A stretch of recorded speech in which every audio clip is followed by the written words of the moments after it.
Una revolución silenciosa se infiltró en las más altas esferas del poder, la seguridad nacional y las agencias de inteligencia.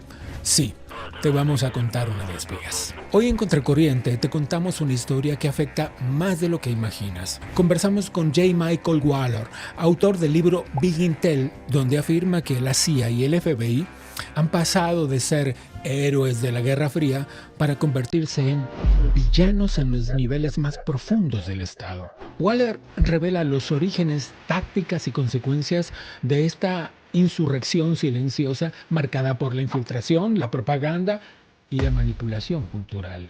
Allá en 1917, León Trotsky llegó a Nueva York con un objetivo revolucionario. Mientras tanto, los bolcheviques soviéticos consolidaban su poder en Rusia a través de la temida Checa, una policía secreta dispuesta a cometer cualquier crimen con tal de cumplir sus fines. Pero la ambición de estos revolucionarios no se limitaba a Rusia, así es que decidieron exportar su revolución al resto del mundo. Cuando la lucha de clases no logró conquistar Occidente, ajustaron su estrategia. Entonces, en lugar de apelar solo a los obreros, buscaron transformar la cultura, la religión y las instituciones clave como la educación, los medios de comunicación y, por supuesto, los tribunales. Antonio Gramsci, desde una prisión en Italia, llamó a esto una larga marcha a través de las instituciones, un proceso gradual y generacional. El resultado, el marxismo cultural pasó de ser una teoría a una realidad que sigue impactando las instituciones, la política y la cultura. Hoy desentrañamos esta historia para entender cómo llegamos hasta aquí, de qué manera afecta tu vida hoy y qué podemos hacer para enfrentar los desafíos del futuro.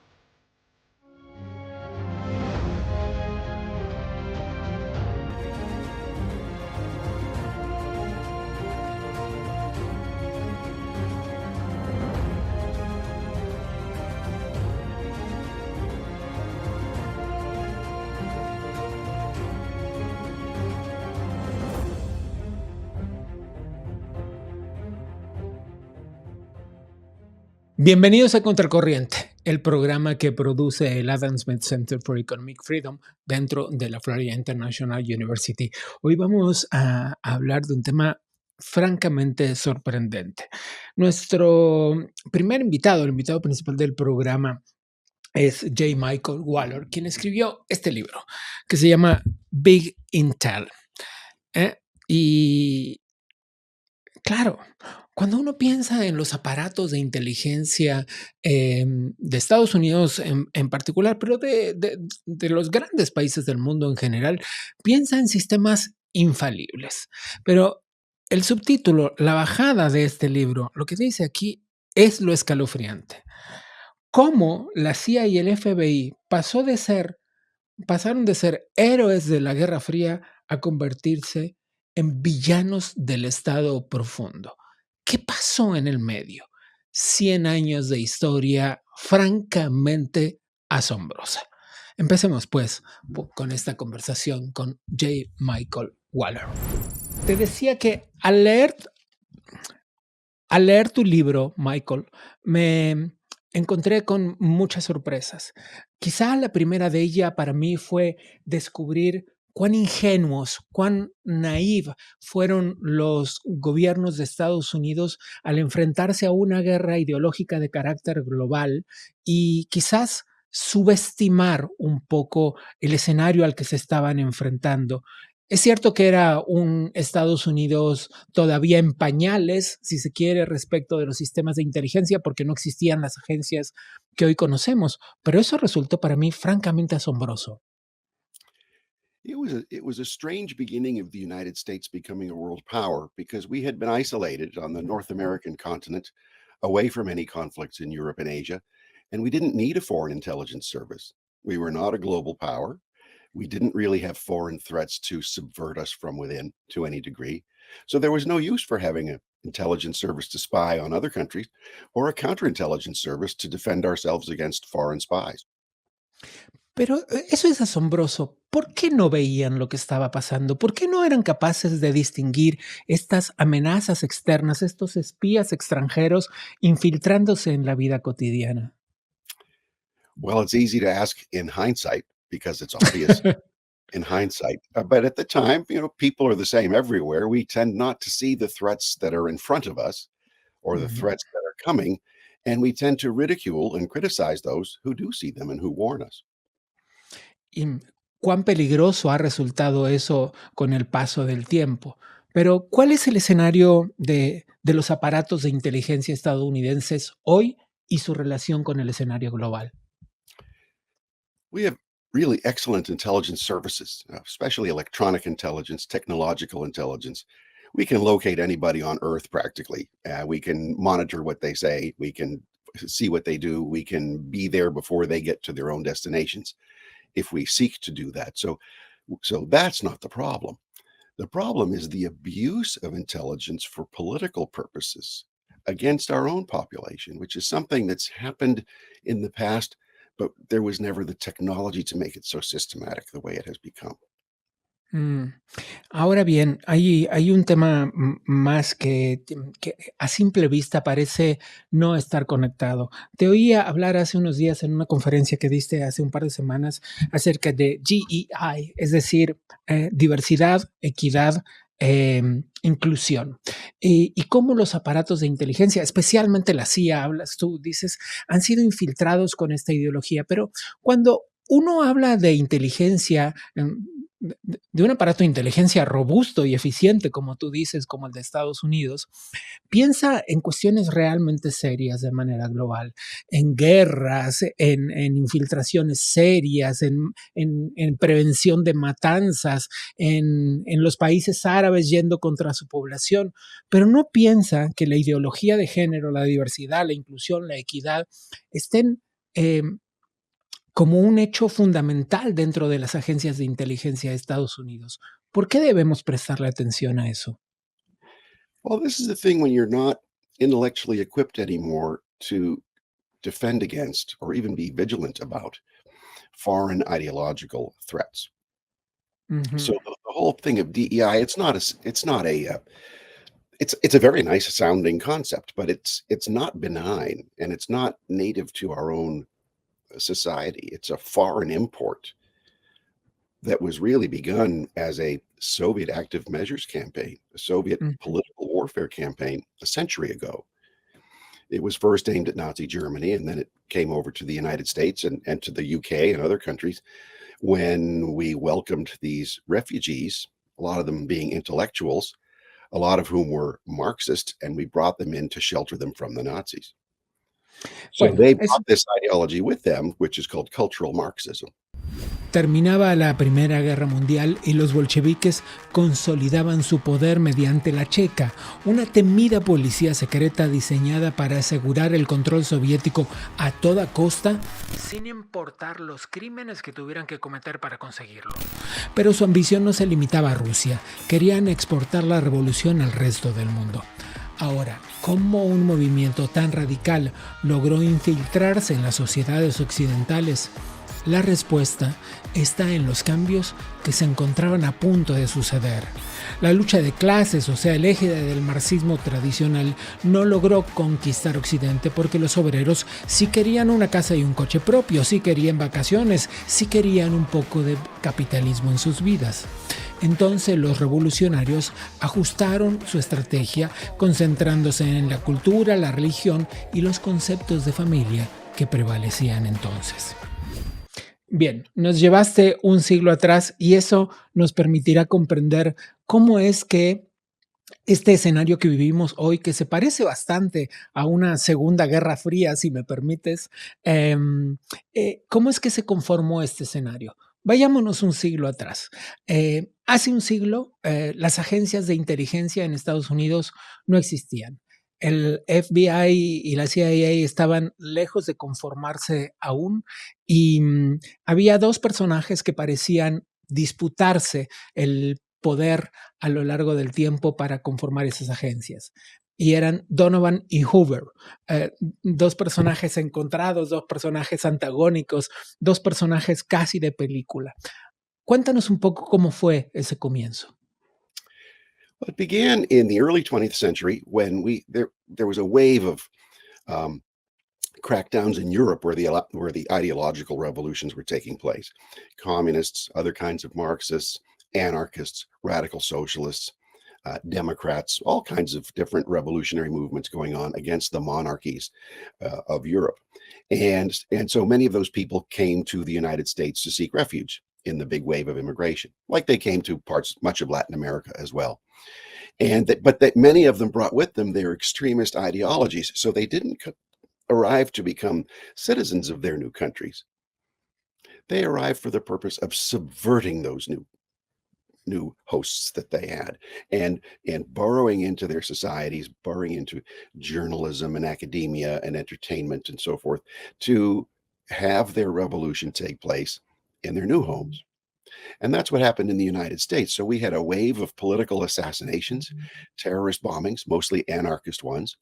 The Bolshevik Revolution had not yet occurred in Russia, but there was still a lot of Marxist extremism going on in the United States.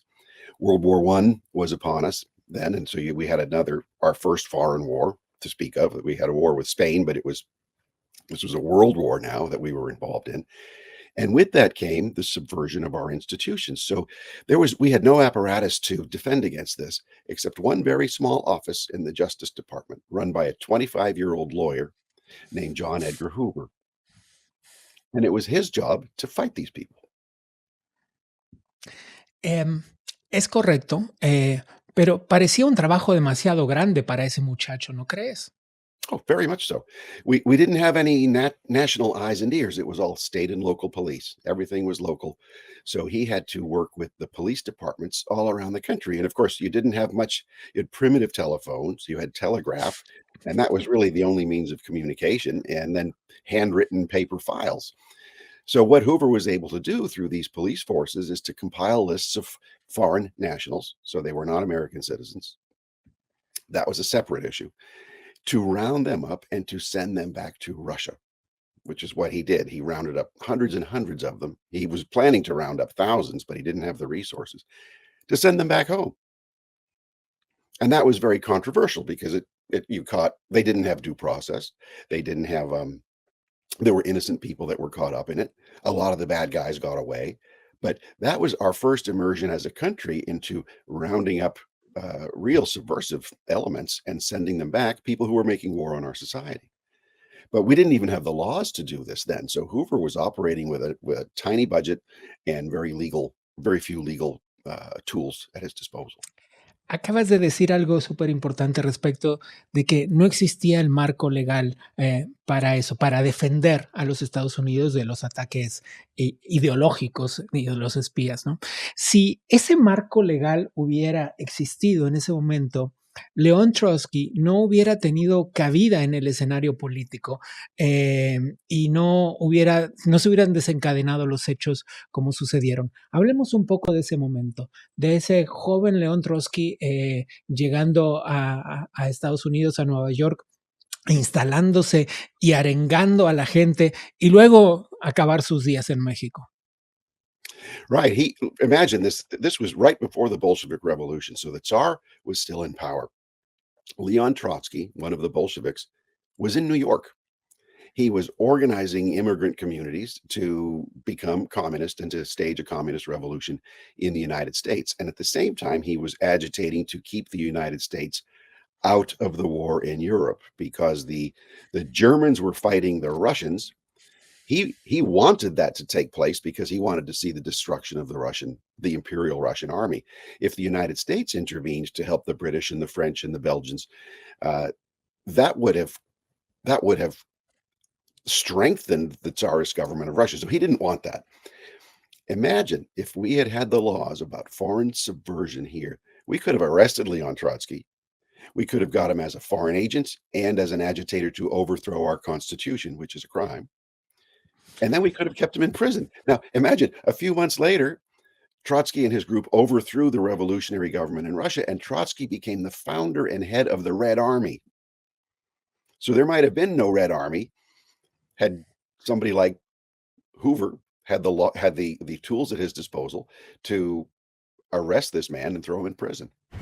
Ahora sí, avancemos un poco, Michael, en el tiempo para comprender cómo fue conformándose este marxismo cultural del que tú hablas. Hay muchos actores que juegan, quizás acelero un poco en la conversación para lograr meter muchos temas en estos pocos minutos que tenemos, pero quizás el marxismo cultural se entiende mucho mejor, no si nos concentramos en Marx, sino si nos concentramos en un personaje que llegó después y cuyos pensamientos y escritos no fueron visibles hasta más tiempo después, que es Gramsci y sus cuadernos en la cárcel. Em, para comprender el marxismo cultural tenemos que comprender el momento en el que Gramsci fue apresado y desde la cárcel escribió estos cuadernos que vieron la luz muchos años después, incluso inconclusos. Well, Antonio Gramsci was a brilliant, brilliant communist. He supported the Bolsheviks. He supported Stalin first. He realized Stalin was building a personal dictatorship that wasn't as idealistic as the Marxist-Leninist theory. And so he, from Italy, developed a theory of his own. Bolshevism, violent revolution, would not succeed in the Western democracies or in the countries that were starting to become democratic. There was too much hope for the workers. There was too much hope for social progress that you didn't have a demoralized population. So Gramsci developed an idea to infiltrate softly the way Karl Marx had recommended in 1843, 5 years before he wrote the Communist Manifesto.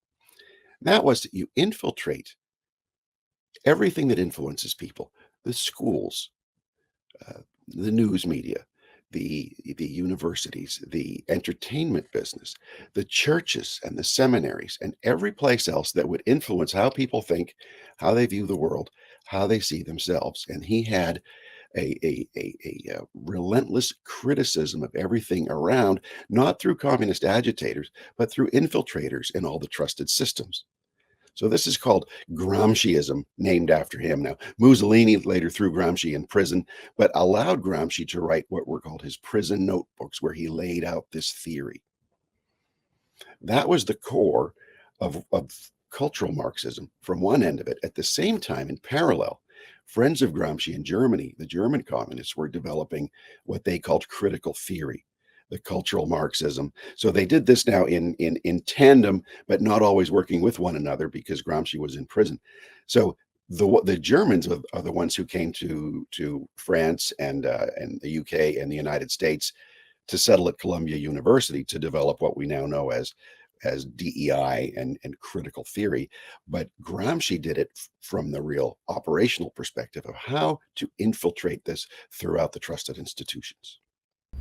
Avanzada la segunda mitad del siglo XX, la Revolución Cubana, ya sabes, Fidel Castro y el Che Guevara fusilando gente con una mano y escribiendo una historia de justicia social con la otra, se convirtió en un centro de operaciones para la izquierda radical y exportó no solo ideología, sino también tácticas.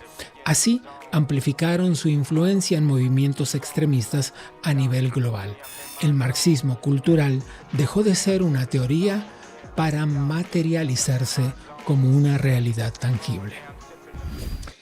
En ese sentido, es preciso comprender cuán grande fue el pensamiento de Gramsci, porque realmente es lo que vemos hoy. El marxismo no está dedicado a un ataque económico concreto, sino a permear en la sociedad desde todos los puntos de vista que has dicho, ¿no? Desde el culto religioso, la educación, la cultura misma, y quizás ahí reside su éxito y su permanencia.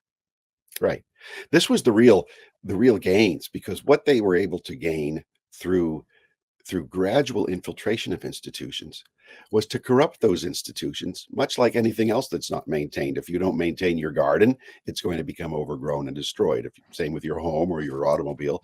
And it's the same thing with your culture and your country. Ujú. And the idea was to attack anybody who resisted this as reactionary, as repressive, as destructive, and then to make everyone view themselves as victims. So I am a worker, therefore I am a victim. I'm poor, therefore I'm a victim. I'm a young person, therefore I'm a victim. I'm a woman, therefore I'm a victim. So victim, victim, victim, victim. Who's to blame? The authorities are to blame. Our Republican form of governments are to blame. Democracy is to blame. Wealthy people are to blame. Industry is to blame. Christian culture is to blame. Let's destroy it all. Una vez conformados los sistemas de inteligencia, empiezan las infiltraciones. Es decir, una vez que las agencias se establecen en Estados Unidos, llega el momento en el que los espías de otras naciones comienzan a infiltrarse. Y hay algunos casos icónicos. Tú en el libro nombras varios, yo voy a retomar solo dos. Uno es Barbara Lee, y el otro de los casos es Ana Belén Montes, esta doble espía cubana que llega a encumbrarse en las instituciones norteamericanas, incluso casi riéndose en la cara de las agencias de inteligencia, porque su rol, el de Ana Belén Montes, era precisamente el de medio espiar al gobierno cubano para que en realidad servía. Háblanos de eso. These are cases of infiltrators in society, one as a spy in the middle of the intelligence services. So she was in the Western Hemisphere unit of our Defense Intelligence Agency, which was our Ujú. military intelligence.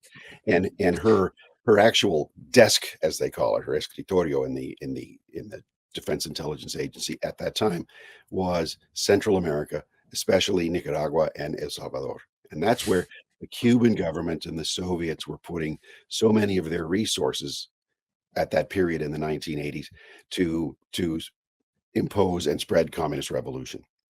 So she played a vital role, and this is where my own personal story came in because I didn't know her. I didn't know anything like that, but I was working for CIA Director Bill Casey directly for him, not for the CIA itself. And so everything I was bringing up from Nicaragua and El Salvador at the time was not being shared with the intelligence community, and therefore Anabel Montes never would have had would nobody would have known who I was. So that was kind of an advantage. But back to your point, so she was one of many infiltrators in the system.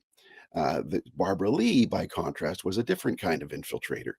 She was also an ideological spy, like Ana Montes was. She supported Fidel Castro, but she was serving as a congressional staffer.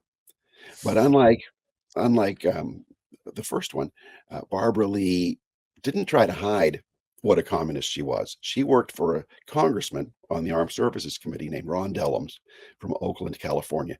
He was part of the Soviet international the propaganda and subversion apparatus. He participated in all their events and so forth. So, in the course of my activities, I infiltrated a Soviet front organization. We set up a fake Marxist youth group, and we managed to get into this Soviet active measures operation called the World Peace Council. And who was there but Barbara Lee and all the other mainly California communists? And they would call each other compañero or comrade. Camarada. Camarada, yeah, but they called him compas. This was the thing from it was a Sandinista thing, it's almost compas, but yes. So compañeros, camaradas. But in English, it was comrade, like camarada. And a camarada would only address another person as camarada if they knew they were also a Communist Party member. So if you were just a simpatizante or hermano or something, no, you were not camarada. So she was calling people comrade fulano during all of these different meetings, and then they would call her comrade Barbara. So that's how I knew, okay, she's a Soviet agent working for the United States Congress. She later became an elected member of the United States Congress from Oakland, California, and she ran for the U.S. Senate seat that Adam Schiff just won. She ran against him in the Democrat primary. So you have these people infiltrated throughout not just our system, but systems all around the world. Necesito preguntarte muchas cosas y se nos acaba un poco el tiempo, pero quiero concentrarme en 2 o 3 puntos antes de avanzar. Uno de ellos es, en entender este largo proceso de infiltración, entender este largo proceso de relación de poderes y de fuerzas en el mundo, que como te dije hace unos minutos, casi nos hace estar viviendo en una segunda guerra fría, eh, requiere de muchas cosas, pero mm, yo lo que quiero preguntarte es, ¿quién, quién hoy provee las bases intelectuales para el análisis de la inteligencia actual? ¿Desde qué perspectiva los aparatos de inteligencia de Estados Unidos se relacionan hoy? ¿Y quién es el que, si es una persona, si es una organización, quién pone las bases sobre las que debe analizarse la información de inteligencia? Mm.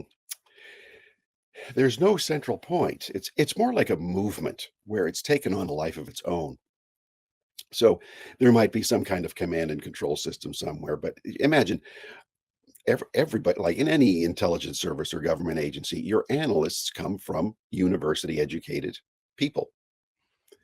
If you can take over the universities as Gramsci had laid out, think of what you can do over a century. So let's just talk about the Western Hemisphere, for example. There is not a single Latin American studies department at any university in the United States that is not Marxist. Let's try to think of one that's not Marxist. You can't. I had been a Latin American studies major and back in the early '80s, and when I came back from working with the Resistencia Nicaragüense and with the Salvadoran army, I had no future in the career because I was not of that ideology. So that had been taken over by the 1970s, the study of Western Hemisphere, to destroy the image of anything since Cristobal Colon. Everything else was bad. So it was all, indigenous stuff, and it was all twisted in a Marxist kind of way. And everyone in Latin America is oppressed, and it's all because of the Yankees and all of this other stuff. So imagine them going into the intelligence services and becoming the analysts. They examine the intelligence that's collected, they analyze it, and then they pass that on to the presidents and to other people in the government to help them make their decisions. So this will color things over a long time, where it's no longer a Marxist propaganda; it's a CIA analytical product. How could that be Claro. toxic thing for the United States? So then it becomes trusted and becomes normal, and it perpetuates itself. So I use Western Hemisphere as just an example, but it's this way for the way we look at much of the world. So you see now that we are blaming ourselves for the world's problems, and sure enough, the United States has you know caused or been a cause of a lot of problems around the world. But it's as if we're an inherently evil system where we don't believe in ourselves. We don't believe in our ideals anymore. We don't believe in the free market anymore.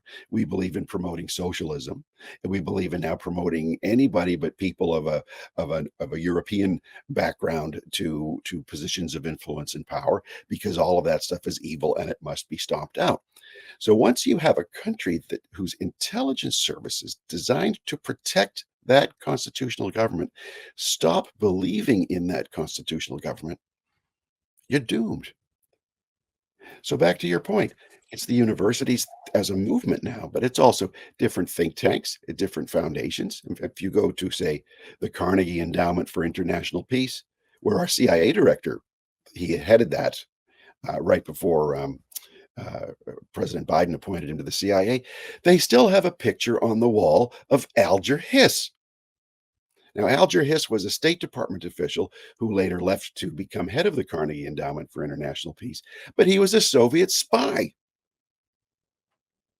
And to this day, places like the Carnegie Endowment say, oh no, Alger Hiss was just a victim of McCarthyism. He was never proven guilty in court. No, he was a Soviet spy. So you still have to this day, our CIA director comes from an institution where being a Soviet spy is okay. El mundo ha cambiado, sí, pero lo ha hecho en la dirección en la que debía. Una nueva era en los aparatos de inteligencia comienza y junto con ella, sin duda, un reacomodo de la política global. Una política global muy distinta de la que este hombre, siendo muy joven, conoció y con la que comenzó a relacionarse con las agencias norteamericanas. Por último, déjame llevarte hacia un dato de color un poco pintoresco. Muy al comienzo del libro tú cuentas cómo antes de involucrarte como un miembro activo de la inteligencia de Estados Unidos, apenas hacías tus primeros pasos interesándote en el tema y suceden algunas escenas casi cinematográficas, cuando el jefe de una agencia te citaba en una iglesia, en la iglesia de St. Matthews en Washington, D.C., eh, y tú eras casi un niño, un muchacho de 20. ¿Cuántos años tenías? 21 años. 21 años, asomándote al mundo del espionaje y la inteligencia. Cuéntanos esa escena, pero cuéntanos además cómo te sentías. ¿Qué sentías en ese momento? Oh, it was quite a time. It was surreal, but as you're a college student, and it's weird, but it's really neat. It started out when I was in high school. I was involved in the environmental movement and the anti-nuclear movement because I love nature and I loved fishing, and so I fought against building a nuclear power plant in our state, and then I realized these people are manipulating me because they're communists and they want something different. And indeed, they said, "You stupid kid, we're fighting to overthrow American capitalism." And I thought, you bastards, I'm gonna fight you for the rest of my life. So that's how I got into this. So it was a great way to get involved, to understand what it is to be duped, to understand how subversion works, how they take a really noble cause and twist it for an evil cause. So when I went into college in downtown Washington, D.C., imagine I'm 18 years old. Ronald Reagan's elected. I voted for him in the fall of 1980, the first person I ever voted for in my life. And I thought, how can I help this man roll back communism, roll back the Soviet Union, fight subversion inside our country? So I was interested in doing this. I got into student journalism, and because I was at the leadership level of two youth organizations that were supporting Reagan to roll back communism, the White House reached out. I became, just as a college student, the college student liaison for Reagan's White House. So that's how I got into this movement. I met someone from Soldier Fortune magazine, the mercenary magazine, who had come back from Afghanistan in 1983 with the Ahmad Shah Massoud's forces fighting the Soviet occupation army. And he said, "You want to come?" I said, "Yeah, that's great." So I was all excited to go. I told this lady at the White House that I was going to do this. She said, "Don't go to Afghanistan with Soldier Fortune. You speak a little bit of Spanish. Come down to Central America. Tell the story." So I went down and I told the story. And unknown to me at the time, I was working for CIA Director Bill Casey, collecting intelligence about Soviet military equipment and communist networks in Central America.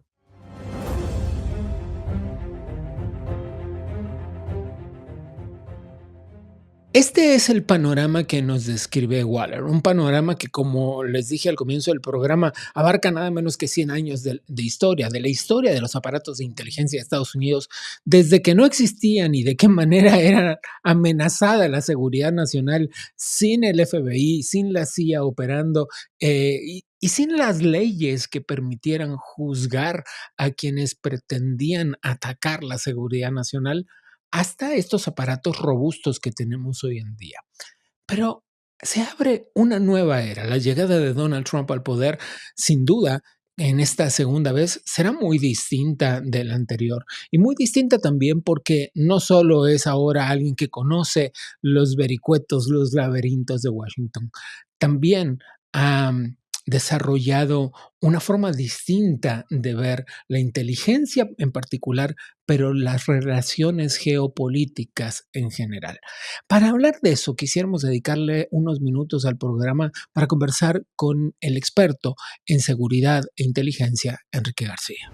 Estimado Enrique, gracias por tomar la conversación, como siempre. Como siempre, agradecido de ti. Es un placer, Gabriel. ¿Qué se puede inferir de cómo serán, cómo se desempeñarán los aparatos de inteligencia en el segundo mandato de Donald Trump? Las agencias más conocidas, las más famosas, las más populares gracias al cine seguramente son el FBI y CIA, pero ¿qué se puede inferir de cómo será su desempeño?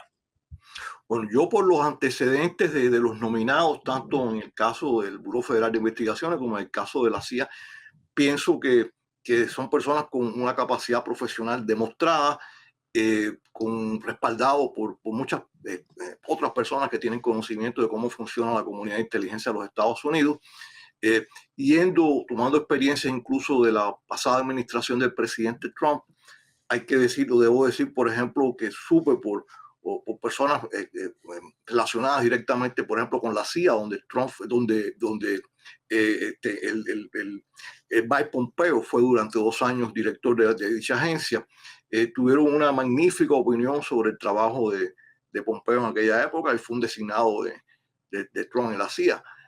Ahora, por lo tanto, es de esperarse que estas personas con las cuales, repito, he conocido por otros expertos en la comunidad de inteligencia norteamericana, que sí que reúnen las calificaciones y que están a la altura como otros nominados del presidente Trump. ¿Se espera un cambio de estrategia independientemente de la capacidad profesional de quienes vayan a llevar a cabo esa estrategia? ¿Se espera un cambio en el accionar de los aparatos de inteligencia respecto de el primer mandato, la primera presidencia de Donald Trump? No, ahí solo la diferencia está desde 2 ángulos, ¿no? Aparte de las funciones específicas, la intención que ha expresado el presidente Trump, no solo para la comunidad de inteligencia, sino para todas las agencias del gobierno, y como lo explicaba en estos días, el ya confirmado y en su cargo el secretario de Estado, el ex senador Marco Rubio, de eliminar burocracia, de hacer más ágiles las decisiones, de hacer más eficiente al gobierno. Esa es una parte que se ajusta no solo a la comunidad, a todos los demás departamentos o a la estructura del gobierno, sino también a la comunidad de inteligencia. Desde el punto de vista de objetivo, las agencias trabajan igual que todos los departamentos del gobierno según las directrices y prioridades del presidente, que en definitiva es el comandante en jefe de las Fuerzas Armadas y Claro. del país, ¿no? O sea, que uno dirige. Entonces, según en el caso de la CIA, que trabaja en el exterior, según las prioridades del presidente, bueno, si serán las prioridades que tenga, los nominados, o sea, en este caso, las personas designadas por él cuando ocupen las posiciones dentro de esta agencia, lógicamente impregnarán también un estilo destinado a lo otro que se ha planteado, eliminar la burocracia, eliminar actividades que no les competían a esas agencias realizar. Permíteme detenerte ahí, ¿qué actividades realizaban esas agencias que no les competían? No, o sea, por ejemplo, se ha hablado mucho en estos días, Gabriel, sobre el tema de las oficinas estas que se dedicaban en los diferentes, de todos los departamentos del gobierno, a la diversidad, a ocuparse de una serie de cuestiones que no eran las funciones específicas, en definitiva, para las que fueron creadas. Que le llaman la agenda woke. Exactamente. Entonces, si vemos otra cosa también, o sea, y no es que nos cuestionemos la diversidad, sino que el gobierno no está para hacer eso. Entonces, es como el otro día, es como las Fuerzas Armadas están para combatir, o sea, para defender a los Estados Unidos, eso lo decía el presidente Trump. O sea, no para estar dedicando millones de dólares a actividades que no le corresponden. La última, porque se nos fue el tiempo volando, pero ¿ves un cambio de estrategia en un mundo en guerra, con una guerra persistente entre Rusia y Ucrania con un recrudecimiento en los últimos tiempos del longevo conflicto Israel-Palestina? ¿Ves un cambio de política en ese sentido respecto de los aparatos de inteligencia? No, pues van a trabajar en el caso de la CIA, que es quien realiza la actividad de inteligencia en el mundo, se dirigirá a las prioridades del presidente, que en definitiva yo creo que los problemas son los mismos que habían hasta hace una semana. La única manera es la diferencia va a estar en la manera de enfocarlo, en la manera de priorizarlo.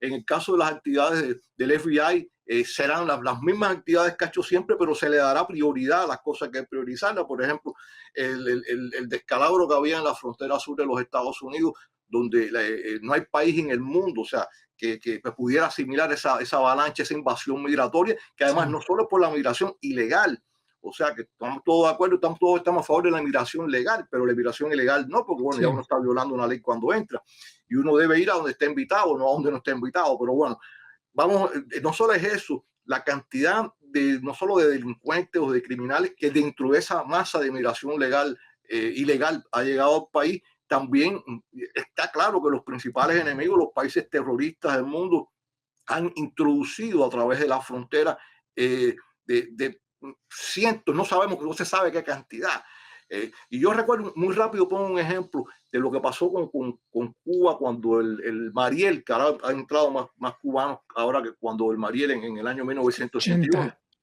Castro vació las cárceles y manicomios para dentro de esa masa de cubanos que salieron, que la mayoría eran personas decentes y trabajadores, pero bueno, cuando tú metes dentro de esa masa de 130,000 personas, metes 5, 6 mil delincuentes, enfermos mentales, estás haciéndole eso casi era una agresión, un acto de guerra a los Estados No, y no Unidos. solo eso, también significó como un tremendo efecto colateral la estigmatización de los migrantes, ¿no? Exactamente, porque estigmatizaron a toda la migración. Es el especialista y asesor en inteligencia Enrique García. Gracias. Gracias, Abril.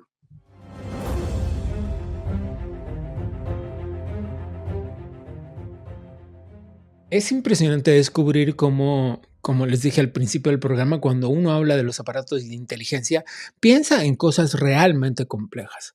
Y lo son en realidad, pero a veces se ven contaminadas con asuntos que parecerían no tener que ver con la inteligencia internacional, como equidad, igualdad, ideología de género. Es raro, ¿no? Yo me sorprendí mucho a lo largo de la lectura del libro primero y de las entrevistas después.